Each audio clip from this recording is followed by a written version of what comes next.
Hi అండి, నమస్తే. నేను మీ లక్ష్మీరాజ్యం. ఈరోజు వీడియో వినాయక చవితి స్పెషల్. గణనాథునికి ఎంతో ప్రీతికరమైన ఉండ్రాళ్ళు. వినాయక చవితి అంటేనే అందరికీ గుర్తొచ్చేది ఉండ్రాళ్ళు, కుడుములు, పాలతాలికలు. నూనె అవసరం లేకుండా చేసుకోగలిగే వీటిని భక్తితో శ్రద్ధగా చేసి పెడితే ఆ విఘ్న వినాయకుడు ఎంతో ఇష్టంగా వాటిని తినడానికి మన ఇంటికి వచ్చేయడం ఖాయం. తయారీ విధానం చూసేద్దామా? ఈ బెల్లం ఉండ్రాళ్ళు చేసుకోవడానికి బియ్యం పిండి వాడుకోవచ్చు. కానీ బియ్యం ఒక రాత్రి ముందు నానబెట్టుకుని తెల్లవారి పిండి చేసుకుంటే చాలా స్మూత్గా, చాలా టేస్టీగా వస్తాయి.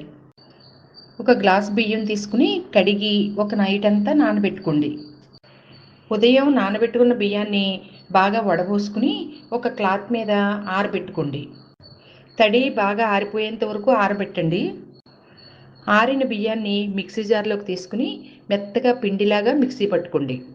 కావలసిన పదార్థాలు: 1 కప్పు బియ్యం పిండి, 1 కప్పు బెల్లం, 1 స్పూన్ పెసరపప్పు, 1 కొబ్బరి చెక్క, 1 స్పూన్ ఇలాచీ పౌడర్. ముందుగా పెసరపప్పు బాగా కడిగి నానబెట్టుకుని పక్కన పెట్టుకోండి.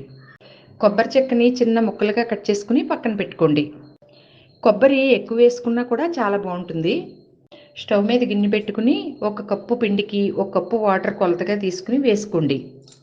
ఆ నీళ్లలో కొద్దిగా ఉప్పు వేసుకుని మరిగిన తర్వాత పిండిని కొద్ది కొద్దిగా వేసుకుంటూ ఉండకట్టకుండా బాగా కలుపుకోండి. పిండి బాగా మగ్గిన తర్వాత స్టవ్ ఆపేయండి. ఇదిగో చూపిస్తున్నట్టుగా చేతికి పిండి అంటుకోకుండా ఉండాలి.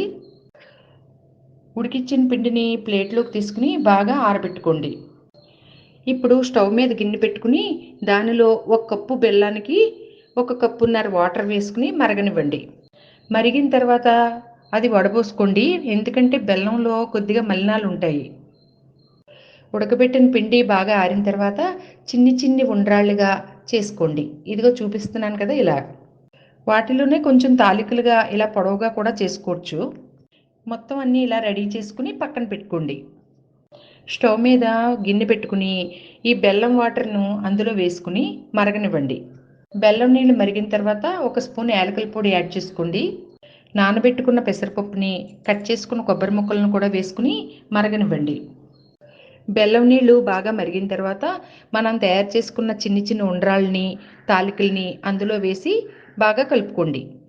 ఒక 5 మినిట్స్ బాగా సిమ్లో ఉడికిన తర్వాత స్టవ్ ఆపేయండి. అంతేనండి, ఎంతో టేస్టీ ఉండ్రాళ్ళు రెడీ. ఈ ఉండ్రాళ్ళు బెల్లం పాకంలో బాగా నానడం వల్ల చాలా జ్యూసీగా, చాలా టేస్టీగా ఉంటాయి. మీరు ఈ వినాయక చవితికి ఇలానే ఉండ్రాళ్ళు చేసి వినాయకుడికి పెట్టి ఎలా వచ్చాయో కామెంట్ బాక్స్లో చెప్పండి. Take care friends, bye. నా వీడియోస్ మీకు నచ్చినట్లయితే లైక్, షేర్ అండ్ సబ్స్క్రైబ్ చేసి నన్ను ఎంకరేజ్ చేయండి.